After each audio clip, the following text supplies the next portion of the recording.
খুনি হাসিনা এবং তার দূষণদের বিরুদ্ধে আমাদের সবসময় সজাগ থাকতে হবে। আজকে জুলাই বিপ্লবের মাধ্যমে বাংলাদেশের ফেসিবাদের দূষণরা এই দেশ থেকে পালাইছে।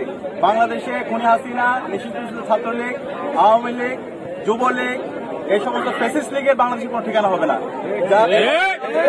সকল দূষণরা এদেশ থেকে পালাইছে। এখন পর্যন্ত যারা বিভিন্ন জায়গায় গুপ্ত অবস্থায় আছে, আমরা সবাইকে আইডেন্টিফাই করবো। আমি সারা দেশের মুক্তিকামী ছাত্র জনতাকে আহ্বান করবো, এই খুনি হাসিনার দূষণ যারা যেখানে আছে তাদের বিরুদ্ধে গণপ্রতিরোধ গড়ে তুলতে হবে। তাদেরকে থানায় দিবেন, মামলা দিবেন। এদেরকে এই বাংলাদেশ থেকে সমূল উৎপাদন করতে হবে। বাংলাদেশের খুনি হাসিনা, নিষিদ্ধ ছাত্রলীগ, আওয়ামী লীগ এরা কোনো সংগঠন না, এরা হলো একটা জঙ্গি গোষ্ঠী।